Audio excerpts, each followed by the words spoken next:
E se em uma noite qualquer, uma invasão alienígena começasse no seu bairro, com os aliens te perseguindo sem parar, o que você faria? Com certeza a primeira coisa seria deixar o like e se inscrever no canal. Aqui é o Drake, e nesse vídeo do Derrotando Filmes, iremos acompanhar esses garotos tentando sobreviver e acabar com dezenas de aliens. E eu vou apontar os erros cometidos, o que você não deveria fazer, e tentar tomar as melhores decisões para derrotar a invasão alienígena em ataque ao prédio. Esses jovens não fazem ideia, porém uma noite que era para ser igual a qualquer outra, vai acabar se transformando no foco central de uma invasão alienígena. Enquanto está voltando para casa no meio da noite, Sam é cercada por uma gangue de jovens liderados por Moses. Os garotos pegam o celular dela e roubam sua bolsa. Só que além disso, eles também pedem pelo anel que ela estava usando e a ameaçam com um canivete. Mas por conta da demora em retirar o objeto, o Moses vai ajudar e acaba derrubando a jovem. O bizarro é que no momento em que ela consegue retirar o anel e entregar para ele, uma bola de fogo cai do céu bem em cima do carro que estava a poucos metros deles, sendo que a Sam aproveita esse momento para ir embora correndo, enquanto que os garotos ficam discutindo se foi um dos fogos de artifício ou uma bomba que caiu ali. Só que sem se importar com isso, o Moses decide ver se tem algo de valioso dentro do carro. O problema é que na hora em que ele coloca metade do corpo para dentro, uma criatura desconhecida pula em cima dele e começa a tentar finalizá-lo com as garras. Por sorte, o jovem reage rápido bastante para pegar o canivete e acertar a criatura, que parece ficar ferida e corre para dentro de um parquinho vazio que tem ali do lado. E como foi arranhado no rosto algumas vezes, o Moses decide que não vai deixar barato e sai atrás de vingança. Então o grupo todo se enfia no terreno do parquinho, decididos a finalizar o monstro desconhecido e levá-lo para Coab. Aí ao chegar perto da casinha onde a criatura se escondeu, eles acendem alguns fogos de artifício e jogam lá dentro para atordoar o monstro. E com isso feito, os garotos se juntam e entram lá para acabar com ele, o que é feito sem problemas. Só que mesmo vendo o corpo da criatura, eles não conseguem descobrir que espécie é aquela. Afinal, parece uma mistura de cachorro e chimpanzé que veio do espaço. E aí, comemorando o fato de terem finalizado o alien, o grupo decide voltar para Coab e mostrar para o Ron, que supostamente é um cara mais esperto do prédio e que manja de animais, já que ele fica vendo documentários o dia todo enquanto fuma samambaia. Mas o que os meninos não percebem é que tinham mais aliens chegando em Londres. Ok, antes de tudo, vamos falar sobre o quão sem sentido é esse alien ter morrido após ser espancado por um bando de adolescentes. Afinal, é bom lembrar que essa criatura sobreviveu sabe lá quantos anos de viagem espacial. Sobreviveu à entrada na atmosfera, que honestamente é algo surreal. E ainda ficou inteira depois dessa aterrissagem nada confortável. Só por isso dá pra dizer que a resistência dessa criatura é no mínimo extremamente sobrenatural. Até mesmo se ela estivesse em um casulo ainda seria um baque tanto, que só poderia ser suportado por um ser vivo que é tão resistente quanto o aço, ou até mais. Então não faz muito sentido essa criatura ter sido finalizada tão facilmente. E nem faz sentido os garotos terem ido atrás dela sem armas de verdade. Só pra vocês terem uma noção, durante a entrada na atmosfera, as temperaturas podem chegar a 1600 graus, ou até mais, o que é o suficiente para derreter o aço. E eu nem vou falar da cratera do impacto, pois aí, geral teria morrido ali mesmo. Então, baseado em tudo isso, e no fato do alien ter dentes gigantes, um corpo musculoso que lembra um chimpanzé e garras enormes, eu diria que o maior erro do grupo foi ter entrado na casinha para finalizar a criatura, já que se ela se sentisse ameaçada e começasse a fazer ataques cegos para todos os lados, é bem provável que pelo menos um deles tivesse se ferido e não conseguisse voltar para casa essa noite. Agora, falando sobre a Sam, antes de se mudar para um novo local, é sempre bom pesquisar antes a região para saber se existe muito crime pela área ou não, pois essas coisas são fáceis de descobrir. E aí, se a resposta for sim, você tem duas opções. A primeira é ir morar em um outro lugar, e a outra, que é bem mais perigosa, é mostrar que é um morador da área, pois geralmente ladrões de coisas pequenas não tendem a assaltar perto de onde moram, pois geralmente a área é protegida por alguém mais importante que não gosta de ter a bagunça na região dele. Provavelmente esse é o conhecimento padrão de uma grande parte dos brasileiros, né? Se você mora ou já morou em alguma quebrada, vai saber disso. É mais fácil ser assaltado longe de casa do que perto. Só se você mora em São Paulo, aí todo lugar é lugar de ser assaltado. Então seria melhor estudar o bairro para saber como funciona. Aliás, me contem aí se onde vocês moram também funciona assim. Os jovens ficam bem animados por ter finalizado o alien, mas ao contrário deles, a Sam volta rapidamente para o prédio da Coab e recebe uma mão de uma senhorinha gentil que lhe ajuda a voltar para o apartamento. Chegando lá, a jovem conta o que aconteceu, explicando que a polícia não apareceu devido à noite estar muito movimentada. E além disso, as duas também falam mal da segurança do bairro e dos próprios ladrões mirins. E aí as duas chamam os policiais para o apartamento, e ela dá uma descrição do Moses para os agentes, falando sobre suas roupas e sobre os outros meninos que estavam juntos. Porém, como a explicação é muito vaga, os oficiais falam que seria uma boa ela dar uma volta com eles, para assim identificar os meliantes, e que depois poderia ser deixada na casa de uma amiga. E bom, ela aceita fazer isso, e diz que não precisa ir para a casa de ninguém, pois não tem medo de alguns adolescentes. Só que sem terem noção disso, os meninos estão voltando para Coab meio que desfilando pelas ruas mostrando o cadáver do alien. Isso tudo enquanto inventam desculpas para os pais a respeito do motivo deles ainda estarem na rua. E no caminho eles encontram até mesmo um grupo de garotas que fica interessado em saber o que é aquela coisa. E o engraçado é que uma delas diz que não vai chegar perto do bicho para não pegar clamídia. Aí depois de conversarem um pouco, os meninos seguem em frente, passando pela dupla de crianças Mayhem e Probs, que tentam quase sempre andar com a turma do Moses, já que acham eles muito legais. Alguns segundos depois, o Moses e os outros chegam no prédio e pegam o elevador que o Brewis ia pegar, que por medo acaba deixando os adolescentes subirem antes. Após isso, os meninos meninos chegam na casa de Ron, e o Brewis também aparece por lá, já que ele estava a fim de comprar uma samambaia, e o Ron é quem vende. Aí os dois doidões ficam olhando para o cadáver, e chegam à conclusão de que os garotos descobriram uma nova espécie de animal. E sabendo disso, os jovens começam a discutir sobre o que fazer para monetizar essa descoberta, pois dependendo do que façam, as autoridades podem confiscar, ou os jornais podem distorcer a verdade. E vendo que o corpo da criatura poderia valer uma boa grana, o Moses pergunta para o Ron se ele não pode guardar o alien no quarto da samambaia. Mas como não manda no pedaço, o Ron leva o Moses até o quartinho para que o menino possa falar com o chefe da área, o Rihatz. E chegando lá, o adolescente fala sobre o alien poder ser valioso, e diz que gostaria de deixá-lo ali por um tempo, já que aquele é o local mais seguro que tem pela região. Só que o gangster dá apenas uma olhadinha na criatura, e fala que não quer saber daquilo, mas que ele poderia deixar ali. Na verdade, o cara parece ter uma boa impressão do Moses, e decide entregar um pouco de pó de plim-plim-plim para ele vender nas ruas. O problema é que assim que o Moses volta para a sala para comemorar seu novo emprego com o grupo, eles veem pela janela o que parece uma chuva de meteoros ou fogos de artifício caindo do céu em toda a cidade. Porém, os garotos sabem que é uma invasão alienígena, e decidem ir atrás do ET que caiu no parque, deixando os dois doidões sem entender nada. Bom, aqui eu nem faço ideia de como dizer sobre o quão idiota foram as decisões que a Sam tomou, porque todo mundo sabe que dedo duro não dura em lugar nenhum. Mas como se já não bastasse ela chamar os policiais para o mesmo prédio onde os meninos moram, ela ainda aceita ir servir como testemunha, e diz que não precisa ficar na casa de ninguém depois disso. É sério isso. Será que a Sam não imaginou que se esses adolescentes fossem realmente criminosos, a vida dela poderia estar em risco? Quer dizer, se o grupo realmente fosse feito por criminosos sangue frio, era certeza que dessa noite ela não passaria, pois com certeza eles iriam querer se vingar. Eu não estou falando que ela não deveria denunciar e só aceitar que foi roubada, mas talvez fazer isso de forma anônima seja melhor. Esses garotos não devem ter assaltado só ela nessa noite, já que esse estilo de abordagem pode ser comum lá na Inglaterra, então ela não deve ter sido a primeira vítima da gangue. O melhor seria denunciar os meliantes mirins e depois identificá-los na delegacia, através daqueles espelhos espiões, onde os bandidos não podem te ver do outro lado. Agora, sobre o que as meninas falaram sobre pegar clamídia só de tocar no alien, bom, isso não é possível por duas razões. A primeira é que é impossível o alien ter clamídia para transmitir, talvez tenha outras doenças, mas essa aí é difícil. A segunda é porque a clamídia é uma DST que só pode ser passada através da relaxada sem proteção, e além disso tem como uma mãe passar para o bebê durante o parto. E a respeito da decisão dos meninos de irem atrás dos aliens que tinham acabado de cair no bairro, bom, isso é claramente burrice. Afinal, eles não sabem se todos os aliens são iguais, e muito menos se eles têm algum tipo de inteligência ou organização. Por isso a maior dica aqui é fiquem dentro de casa e não saiam mais, pois levando em conta o tanto de meteoros que caíram, é realmente bem possível que as forças militares sejam enviadas para o local na intenção de se livrar dos aliens. Porém, como eles estão animados para a luta e com certeza não vão desistir, é bom que cada um deles pegue o máximo de coisas possível para atacar e se proteger. E isso vai muito além de apenas facas e tacos. Eles poderiam levar gasolina, isqueiros e arma de fogo caso eles tenham em casa, já que elas são bem-vindas quando se trata de combater aliens. Sem contar que eles sim deveriam ter medo de contrair alguma doença alienígena. Afinal, os adolescentes aí desceram a porrada naquele alien e devem estar cheios do que quer que corra nas veias desse bicho. Então a primeira coisa seria se limpar para evitar pegar alguma doença bizarra do mamaco alienígena. Então todos os garotos passam em seus apartamentos para pegar qualquer tipo de arma possível para atacar os monstros, sejam facas, tacos e até mesmo espadas. Na verdade tem um deles que acaba precisando levar o cachorro junto, já que o pai dele não queria o coitado dentro de casa. Depois eles pegam motos e bikes e vão para o parque. Só que ao chegar lá, eles acabam percebendo que as coisas não iam ser tão simples quanto antes, pois olhando para a casca em que o alien estava, os garotos percebem que aquela criatura era bem maior e mais forte do que aquele que foi morto mais cedo. Mas o pior vem agora, pois um barulho de rosnado vem do parquinho e o cachorro sai correndo para lá. E bom, o resto vocês já sabem, nenhum cachorrinho voltou de lá. Na verdade, o que surge é um alien horroroso que parece uma mistura de gorila com cachorro, mais ou menos igual ao besta do Ben 10, mas com uma cor quase Vanta Black, tão preto quanto a noite. E vendo essa criatura aterrorizante, os meninos não perdem tempo e saem dali o mais rápido que podem com as suas bikes e motos, o que acaba sendo muito ruim para o Mayhem e para o Probs, que seguiram o grupo até ali e foram deixados por conta própria. Além disso, os garotos acabam indo por caminhos diferentes, e a polícia aparece perseguindo o Moses, que caiu na hora em que seu amigo ia pular da bike, e acaba sendo capturado pelos policiais e revistado, o que termina com qualquer chance dele ser liberado apenas como advertência, afinal ele estava em posse de substâncias pesadas. E aí, enquanto o resto do grupo assiste, o Moses é preso no camburão pelos agentes, algo que ele não se importa nem um pouco, já que tinha visto o alien se aproximando do local. E os garotos que estavam a alguma distância também viram duas criaturas se aproximando, uma pela porta de trás da viatura e outra pelo telhado. E só pra não ficar falando apenas alien e ET, eu vou chamar esses bichos aí de vez em quando de besta, já que eles lembram bastante a besta do Ben 10. Mas enfim, no momento em que a porta do veículo é fechada, duas bestas aparecem ali e atacam brutalmente os policiais, que nem conseguem entender o que os finalizou. E isso deixa a cena apavorada, por não saber o que são aquelas coisas, e os meninos ansiosos para ajudar o Moses. Por isso, o Pest, que parece ser o melhor amigo do Moses, pega uma caixa de fogos de artifício, acende com a ajuda do Dennis e joga embaixo da viatura, fazendo com que vários fogos de artifício explodam e espantem as criaturas que estavam tentando destruir o teto do carro para entrar. Aí, aproveitando a cortina de fumaça feita pelas explosões, o Dennis pega sua katana, sobe na moto e vai até a viatura. Porém, as coisas não são tão tão fáceis como ele esperava, pois assim que abre a porta, uma das bestas aparece do nada e quase morde a sua perna. Por sorte, o ataque dá errado e ele consegue fechar a porta. Ok, eu disse que os garotos deveriam ter imaginado desde o início que nem todos os aliens seriam iguais aos primeiros que derrotaram. Por isso, ao invés de serem correndo para cima do alien que está no escuro, seria bom eles voltarem para casa e estudarem o corpo da criatura morta em busca de pontos fracos, que possam ser golpeados e que possam ser compartilhados entre a espécie. Como por exemplo, o fato da criatura ter ficado completamente atordoada com os fogos de artifício que foram jogados dentro da casinha. E como aquele ET claramente não tinha olhos, com certeza o fator crucial para o atordoamento foi o barulho alto das explosões, indicando que ela deveria ter algum ouvido interno poderoso. E identificar isso pode ser de grande ajuda. Além disso, agora que perceberam que esses novos aliens são bem mais perigosos e fortes do que o anterior, o grupo deve mudar a forma de ataque, mas ainda usar a fraqueza conhecida que são os fogos de artifício. Ou melhor, o som. Um plano de emergência que pode ser eficiente é atrair as criaturas para um local iluminado e usar os fogos de artifício e jogar litros de gasolina em cima dos aliens. Aí é só acendê-los com os próprios fogos, ou com um isqueiro, e pronto. Duas coisas vão acontecer aqui. Ou as bestas morrem, ou os garotos descobrem que o fogo não faz nada nelas, e acabam criando algo saído diretamente do Dark Souls. Mas eu acho bem difícil que a segunda opção aconteça. Fora que existem alguns animais que conseguem sentir o cheiro sem ter um nariz de fato. As lagartas, por exemplo, usam suas antenas para sentir o cheiro, o que talvez possa servir para esses monstros também. Sendo assim, eu tenho que reforçar que seria inteligente trocar as roupas que eles estão usando e dar uma boa lavada no ferimento do Moses. Primeiro, para eliminar qualquer odor residual da morte da criatura que possa atrair os outros aliens. E segundo, porque é provável que aquilo infeccione em pouco tempo, visto que ninguém ali sabe se o alien tem alguma bactéria desconhecida ou não, o que na verdade é bem provável. Então, dentro do camburão, o garoto abre a porta da cela, libertando Moses, e deixando a coitada da Senna se trancar lá dentro com medo. Com isso, os dois percebem que a chave estava na ignição, e decidem ir embora com a viatura para o prédio da Coab enquanto fogem dos aliens. Mas sem ter noção de nada do que está acontecendo, o Bruce tinha saído da casa do Ron, e estava indo pegar o carro do pai para ir embora. Só que o carro dele era o mesmo que tinha sido destruído pelo primeiro alienígena, e eu quero ver esse cara explicar isso aí pro pai, hein? Porém, ele mal tem tempo de lamentar antes de ter de se esconder por causa da polícia, e como não pode ser pego por estar cheio de samambaia nos bolsos, ele liga para o Ron para explicar o que aconteceu com o carro, e perguntar se o doidão vê policiais por perto, já que ele precisava voltar para o prédio urgentemente. E como tem um binóculos nas mãos, como se estivesse esperando por esse momento há mais de 30 anos, o cara serve como os olhos do seu amigo nesse momento difícil. Paralelo a isso, os adolescentes realmente conseguem chegar no estacionamento do prédio. O problema é que eles estavam rápidos demais, e acabam batendo no carro do He-Hats, que fica nervoso e pega uma arma para ir tirar a situação a limpo com o Moses. Então, os dois liberam a Senna de trás das grades para que ela possa ir embora, se juntando com o resto dos meninos que chegaram ali nessa hora, e vão tentar falar com o gangster para contar o que aconteceu, e ver se conseguem ficar em paz. Por isso, o Pest já chega dizendo que os malacos alienígenas caíram do espaço e atacaram os policiais, que foi o que fez eles pegarem a viatura para fugir bem na hora em que o Moses estava sendo preso. Só que o He-Hats claramente não acredita nisso, e fica ainda mais nervoso pensando que estavam tentando fazer ele de trouxa com essa história de alienígena. E ouvindo o grunhido daquelas coisas, o Pest tenta dizer pro gangster ir conferir no telhado, porém isso já não era mais preciso. Afinal, uma daquelas bestas aparece ali no teto, descendo atrás do carro do He-Hats. Então, vendo isso, o cara manda o seu capanga conferir, e apesar de não querer fazer isso, o coitado vai até lá só para ser brutalmente finalizado pela criatura. E aí, aproveitando que o He-Hats foi descarregar o pente na besta para acabar com ela, os meninos saem voando do estacionamento e vão até o depósito de equipamentos para pegar um alicate de cortar vergalhão e cortam as algemas do Moses. E seria bom eles adicionarem isso ao inventário em vez de jogar fora. E enquanto estão ali, eles conversam sobre o que acham que está acontecendo pela cidade, pois por conta do tanto de aliens que caíram do céu, é quase impossível que a polícia apareça para pegá-los, já que eles estarão bem ocupados combatendo uma invasão. Bom, é como diz o ditado, né? Não existe nada tão ruim que não possa piorar. E dessa vez as coisas pioraram bastante, pois agora, além de fugir dos aliens mamacos carnívoros, eles também precisam tomar cuidado por onde andam para andar de cara com um gangster que está com sangue nos olhos, para conseguir sua vingança contra aqueles que destruíram o seu carro. Falando objetivamente aqui, esse problema não precisaria acontecer de verdade, pois a hora em que o He-Hats descarregou o pente nas costas do alien, um dos adolescentes ou talvez todos eles poderiam ter golpeado o cara pelas costas, seja de uma maneira fatal para acabar com o perigo de uma vez por todas, ou apenas para prendê-lo por um tempo determinado, e quem sabe servir como isca para atrair os aliens. Fora que a arma que o cara tem em mãos pode ser muito útil se tiver carregadores dentro do carro, algo que sinceramente valeria a pena verificar. A boa notícia de tudo isso é que claramente esses novos aliens podem ser feridos com arma de fogo, o que significa que talvez possam ser feridos por ataques menos poderosos também, como golpes de espada ou facas. E como essas armas brancas são as únicas que os meninos têm à disposição, a melhor estratégia aqui seria encurtar a distância entre eles e as bestas, ou quem sabe até mesmo criar algumas armadilhas nos corredores do prédio, para paralisar temporariamente os aliens, criando uma oportunidade para que eles sejam finalizados com um golpe bem dado pelas costas, a parte da nuca de preferência. Assim que o Moses é solto das algemas, eles sobem em suas motos e bikes, e saem dali o mais rápido possível para não serem pegos por aquelas coisas. Porém, por conta dos monstros que começam a persegui-los, o grupo é obrigado a se separar e ficar cada um por si, como por exemplo o Biggs, que acaba ficando sozinho na correria e teve que fugir a pé das bestas, sendo obrigado a dar um salto pelas escadas e a se esconder em uma caçamba de lixo para ficar vivo. Enquanto isso, o resto dos garotos chegou até a entrada do prédio e ficaram esperando o coitado do Pest para fechar a porta. O problema é que ele estava sendo perseguido por um alien, e na hora em que ele consegue passar e a porta é fechada, a criatura atravessa o vidro para morder a perna dele, mas por sorte a besta apanha um pouco e vai embora sem levar a perna do menino junto. Aí, sem perder tempo, os garotos pegam o Pest e sobem as escadas para ficar fora de vista dos aliens. O mais doido é que, por algum milagre do destino, na hora em que chegam no andar, eles veem a cena entrando no apartamento, e pensando que os jovens vão fazer alguma coisa, ela tenta entrar rapidamente, porém isso não dá certo, e o grupo todo consegue entrar no AP, fazendo com que ela corra para se trancar no quarto com medo. Só que ela nem precisa se preocupar com isso, pois tudo que os garotos fazem é colocar o Pest em cima do sofá e discutir sobre o que fazer agora. Afinal, eles nem mesmo têm créditos para avisar os outros a respeito da invasão. O engraçado é que nesse momento, a Sam sai do quarto segurando um violão como arma e manda que o grupo saia dali, algo que obviamente não dá certo. Além disso, o Dennis se lembra de ter visto na bolsa dela que a mulher era uma enfermeira, e todos pedem para que ela ajude a cuidar do Pest, para que ele possa correr das criaturas. Mas obviamente a mulher se recusa, dizendo que os garotos a assaltaram e mandaram alguns cachorros atacarem os policiais, até porque ela não sabe que eram aliens. E vendo isso, eles até tentam explicar que eram aliens, porém ela não acredita e tenta pegar o telefone que estava no sofá. Só que o Moses pega antes e diz para ela ajudar o Pest, pois o grupo não quer nada além de ajuda para impedir que o garoto morra de tanto sangrar. E ao sentir a sinceridade do jovem, ela aceita cuidar do ferimento. E o mais engraçado de tudo isso é que enquanto eles lutavam pela vida, o Brewers e o Ron estão sentados no sofá fumando muita samambaia e falando besteira, dizendo que mesmo que a tal invasão alienígena fosse real, eles não tinham com o que se preocupar, já que essas criaturas devem ser cegas, têm 1,20 m e são fracas o bastante para serem mortas por crianças, o que é a mais pura verdade. Ok, antes de tudo, eu gostaria de apontar algo muito estranho que aconteceu aqui, pois eu acabei não dizendo, mas durante a fuga, o Pest acabou caindo com a moto e sendo alcançado por um dos aliens. E aí a forma que ele achou de escapar foi simplesmente jogando a moto em cima da criatura como se não fosse nada. E é claro que essa moto não é pesada, porém ela deve ter no mínimo 70 quilos, e eu particularmente tenho certeza que esse menino magro aí não tem força para lançar ela como se fosse uma bolinha de papel. No entanto, apesar de pensar isso, existe uma condição do nosso corpo que é a clássica situação de correr ou morrer, e nesse momento as pessoas podem sim adquirir uma força maior que o normal, e eu só não sei se isso seria o bastante para fazer o Pest lançar uma moto no alien. Além disso, o Pest tem uma mochila cheia de fogos de artifício em suas costas, e durante essa corrida, ele poderia ter pego alguns desses fogos e jogado no alien para que pudesse despistá-lo temporariamente, algo que já serviria bastante para atrasar a criatura, e provavelmente impediria que o coitado fosse mordido brutalmente na perna. Já no apartamento da Sam, ao mesmo tempo que dá um jeito de cuidar do Pest sem nenhum equipamento ou ajuda, ela conversa com os garotos, que estavam curiosos para saber há quanto tempo ela mora no prédio, já que nunca a viram lá. E em resposta, Sam fala que apesar de só estar ali há 2 meses, já pensa em se mudar visto que não gosta muito da região. E o engraçado é que os garotos não conseguem perceber que a mulher disse justamente isso por conta deles. Mas antes que possam falar disso, eles escutam um barulho na porta, e o Moses vai ver pelo olho mágico, descobrindo assim que era uma besta que de alguma forma tinha eles achado. O pior é que o alien quebra a porta e invade a casa para fazer uma boquinha. Por sorte, o Moses pensa rápido, pega a katana do Dennis e finaliza a criatura com um golpe como um verdadeiro Jedi, digo, um samurai. A parte boa é que ver isso faz a cena acreditar completamente na invasão. E ela acredita tanto que aproveita o momento em que o grupo vai ver o corpo do alien para tentar fugir. O problema é que ela acaba escutando o barulho das criaturas pelos corredores e desiste rapidamente, voltando para perto dos jovens e dizendo que eles precisam protegê-la, já que a assaltaram mais cedo. E apesar do Dennis não gostar muito da ideia, o Moses aceita e fala que ela precisa de uma arma. Então ela pega uma faca na cozinha e sobe o prédio com eles. Mas ao mesmo tempo, 2 capangas chegam na área e se encontram com o He-Hats, que está com sangue nos olhos para se vingar dos meninos que destruíram o seu carro e zombaram da cara dele. E apesar dos caras não terem vontade nenhuma de aprontar, já que a polícia está de patrulha pelo bairro por conta da morte dos agentes, eles acabam sendo obrigados a ir com um gangster. Só que sem terem noção disso, Moses e o resto do grupo estão subindo os andares para chegar no AP da tia, que é uma das meninas que viu ele carregando o cadáver do primeiro alien mais cedo. E eles estão indo até lá porque o AP dela tem uma porta de segurança, que pode aguentar o ataque das bestas. Além disso, nessa hora o Biggs liga para o Dennis pedindo ajuda, dizendo que estava em uma caçamba de lixo e que não ia aguentar muito tempo, mas como não podem sair do prédio, o Dennis fala para o Biggs aproveitar que tem créditos e ligar para todo mundo avisando sobre a invasão. E bom, o coitado até faz isso, ligando para uma tal de Dimples, que estava junto com a tia, e dizendo que o Moses precisa de ajuda. Porém a garota não acredita nem um pouco, já que o garoto está falando tudo atropelado, sem fazer nenhum sentido. Por outro lado, nesse momento, o grupo está andando pelos corredores, quando encontra o Mayhem e o Probs perambulando por aí com 2 armas prontas para enfrentar os aliens. Uma arma que atira água e outra que parece ser de verdade. Aí sabendo que as coisas estavam perigosas por ali, o Dennis tira da mão do Mayhem o revólver, e o Moses manda os dois se trancarem em casa, e estudarem e assistirem Naruto. Depois disso, eles chegam rapidinho na casa da tia, e a garota permite que eles entrem, dizendo que a casa é dela, algo que deixa a Dimples um pouco chateada. Bom, aqui eu acho que o maior erro dos jovens foi simplesmente não trabalhar em equipe. Tudo bem que o Moses conseguiu finalizar a criatura à força e com uma katana, que mais parece um sabre de luz. Porém, na hora em que o alien invadiu o apartamento, eles deveriam ter cercado a criatura e a atacado de todos os lados para garantir que ela recebesse um ferimento crítico e não pulasse em cima de uma única pessoa. Até porque, devido ao porte físico desse bicho e por ele se mover com as 4 patas, a força de impulso dele com certeza é bem maior do que a nossa e pode ser super explosiva, sendo assim uma arma fatal para ataques surpresas. Fora isso, eu realmente não consigo imaginar nenhum motivo pelo qual a Sen saiu correndo do apartamento. É claro que você vai dizer que ela devia estar com medo dos meninos, já que foram eles que a assaltaram mais cedo. Porém, depois da conversa que tiveram, ela conseguiu ver claramente que apesar de estarem roubando, o que é muito errado, eles não eram tão perigosos assim. Ainda mais se você comparar com um monstro alienígena que devora pessoas. Sendo assim, é muito melhor ficar perto de um grupo do que sozinha. Até porque sozinha e desarmada, ela viraria um alvo fácil a ser perseguido, enquanto que junto com os jovens, a Sen poderia ter a chance de lutar e derrotar uma dessas bestas. Ou até mesmo correr rápido o bastante para não ser o último da fila, se é que vocês me entendem. Além disso, aqui ficou comprovado que as katanas conseguem cortar muito bem a carne dessas criaturas para acabar com a vida delas, e por isso os jovens deveriam passar rapidamente no apartamento do Dennis e pegar as outras 2 que ele deixou penduradas na parede, sem contar que eles deveriam checar quantas munições aquele revólver tem, já que tem uma grande chance de ele estar vazio, afinal ele não disparou naquela hora que estava sendo arrancado da mão do garoto. Aí dentro do AP, o grupo explica o que está acontecendo e acabam sendo zoados já que ninguém acredita neles, mesmo com as viaturas de polícia do lado de fora e com um helicóptero sobrevoando a área, sem contar que até mesmo a Sen tenta falar que toda a história era verdade, mas isso só deixa as garotas curiosas, para saber por que a Sen está com o grupo. Então a enfermeira conta que é porque ela tinha sido assaltada por eles algumas horas atrás, e depois acabaram tendo que lutar juntos contra os aliens. Fora que ela também sugere pedir ajuda para a polícia, visto que não tem como darem conta de tudo sozinhos. Só que assim como a tia diz, na hora em que a polícia chegasse, todos os meninos seriam presos pela morte dos policiais, mesmo que nenhum deles tenha culpa nisso. E ouvindo isso, o Moses diz que é bem possível que as próprias criaturas tenham sido enviadas pelo governo para acabar com os pobres e negros, assim como fizeram outras vezes com outras coisas. Afinal, essas bestas parecem ter caído apenas no bairro da Coab. Mas tudo o que isso arranca das garotas são risadas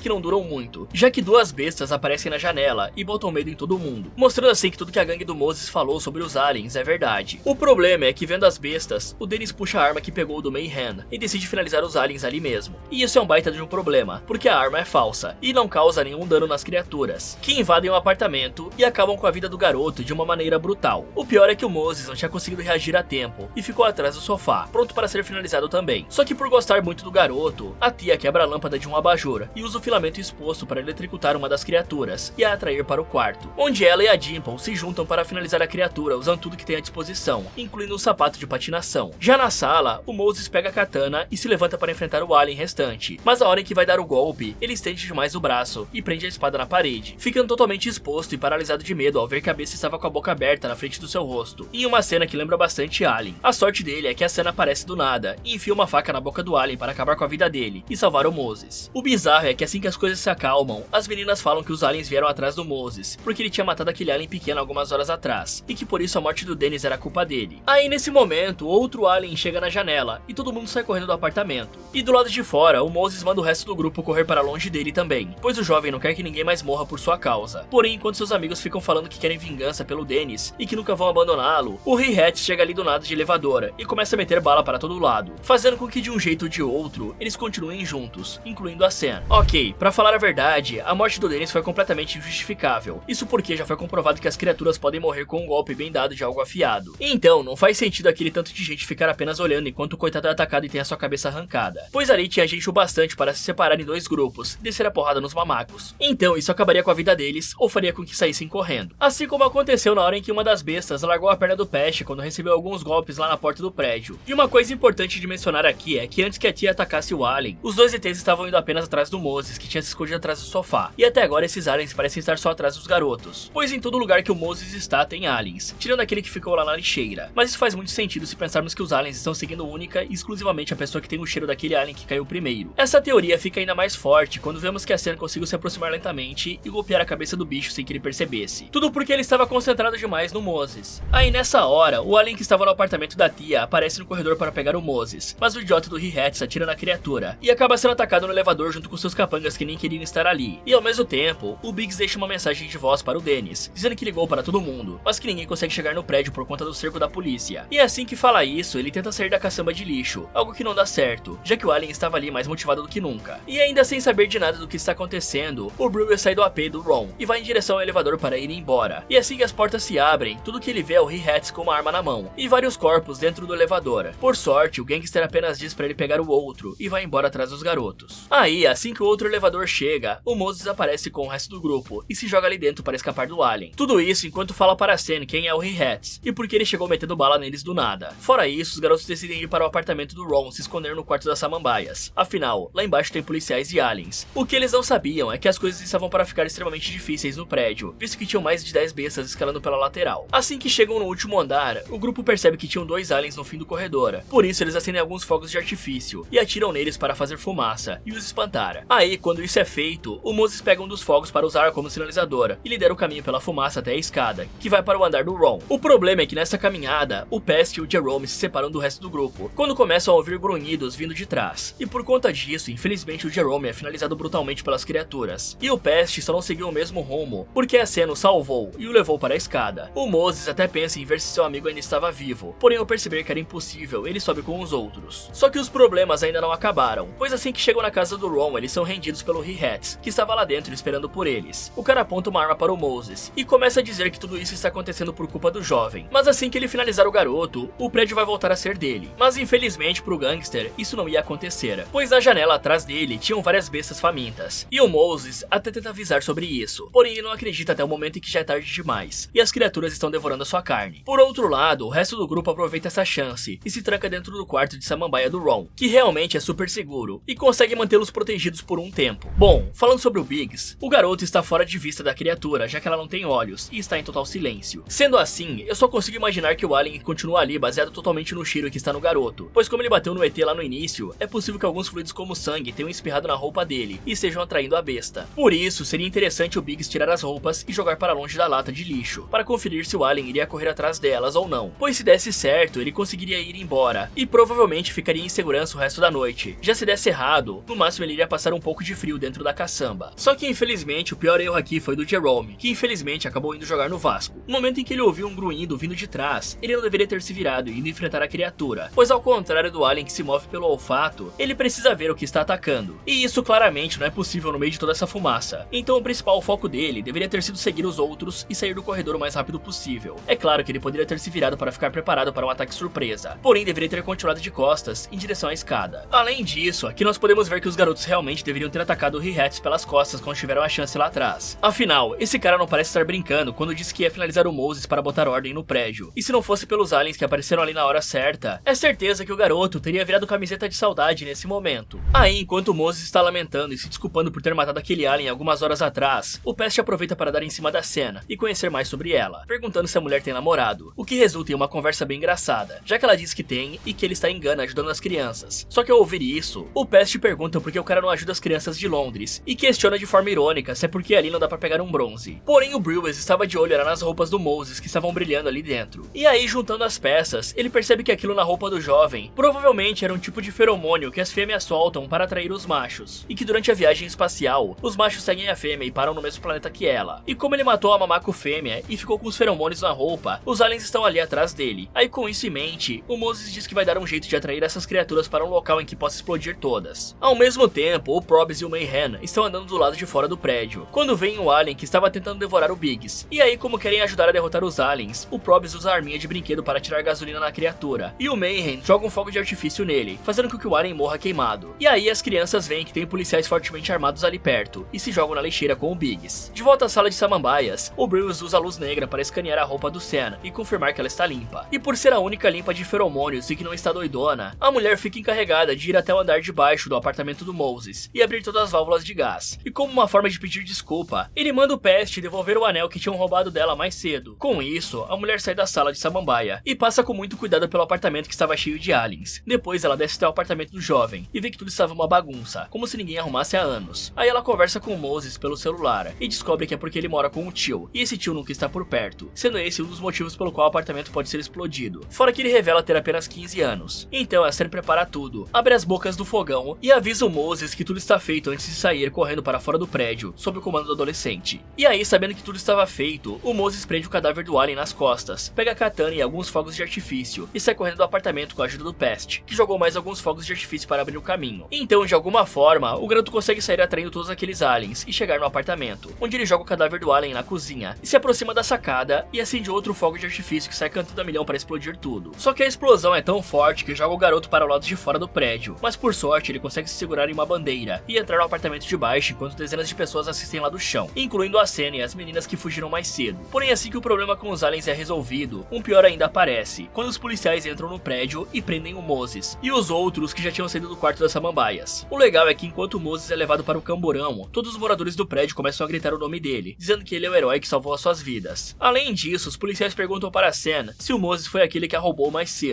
e ao invés de falar que sim, ela diz que aquele garoto é o vizinho dela, e que foi ele quem a salvou do ataque. Aí terminamos com o Moses trancado no veículo, ouvindo as pessoas gritando seu nome. Bom, aqui o principal erro do Moses e da Senna foi a falta de planejamento adequado, pois imaginando que ela conseguiria passar pelo apartamento sem problemas e chegar até o AP dele para preparar tudo, eles podiam ter imaginado que a explosão seria algo gigantesco, que atingiria todo o apartamento, né? E não é como se a Senna precisasse fazer tudo correndo, até porque ela já não estava mais em perigo a partir do momento em que saiu de perto dos jovens. Sendo assim, ela poderia ter aproveitado o tempo que tinha e pendurado uma corda do lado de fora do prédio, para que o Moses pudesse se agarrar e escapar da explosão. Afinal, ele só ficou vivo aqui por conta da sorte de ter uma bandeira na sacada e ela aguentar o seu peso. Além disso, eu acho bem possível que todos pudessem ter saído dali sem problemas, já que eles estavam em um quarto cheio de samambaia. Era só colocar fogo em tudo aquilo que o cheiro com certeza iria atrapalhar o olfato das criaturas, permitindo que cada um deles saísse com segurança, ou ficasse muito doido. Uma opção ainda melhor para não correr o risco deles serem culpados por toda a desgraça que aconteceu nessa noite, era só os caras tirarem as roupas com feromônios e deixar todas elas perto da alien fêmea dentro do quarto da samambaia, já que o cheiro dela iria atrair os mamacos lá pra dentro, e aí depois que eles entrassem, era só jogar alguns fogos de artifício e tacar fogo com os bichos lá dentro.